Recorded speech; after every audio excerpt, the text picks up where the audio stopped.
Solution de l'exercice 27, fabrication de yaourt. Donc dans cet exercice, on a un fabricant de yaourt qui fabrique deux types de yaourt, type A et type B.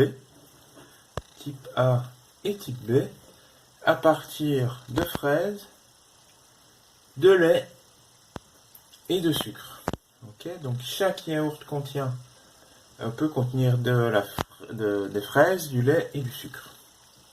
Et on a que chaque yaourt doit respecter les contraintes suivantes, doit respecter donc des proportions. Yaourt A, on doit avoir 2 unités de fraises, 1 unité de lait et 0 unité de sucre.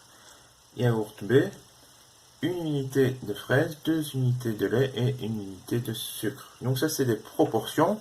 Donc si on regarde, le yaourt A doit contenir 2 unités de fraises sur 2 plus 1, 3 unités. Donc doit contenir 2 tiers de fraises et 1 tiers de lait. Yaourt B doit contenir donc 1 plus 2 plus 1, 4. Donc ça fait 1 quart de fraises, 2 quarts, donc 1 demi de lait et 1 quart de sucre. Les matières premières sont en quantité limitée. Donc 800 kg de fraises au maximum. Donc on a 800 kg de fraises au max. On a 700 kg de lait maximum. Et on a 300 kg de sucre maximum. La vente de yaourt A rapporte 4 € par kilo et les yaourts B 5 € par kilo. Donc donner une formulation du problème sous la forme d'un programme linéaire. Donc ici on voit que les variables décision, mais ça va être la quantité de yaourt de type A que l'on va fabriquer et la quantité de yaourt de type B que l'on va fabriquer. Donc X A, on peut appeler ça quantité de yaourt de type A que l'on va fabriquer.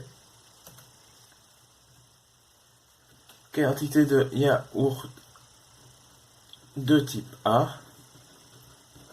Et XB, c'est la quantité de yaourt de type B. Ok. Donc, la fonction, ça c'est pour les variables de décision. Donc, variable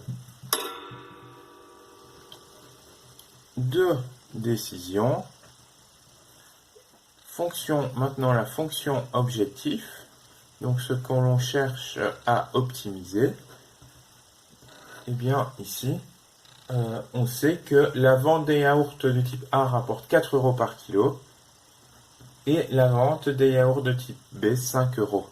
Donc on va essayer de maximiser le profit.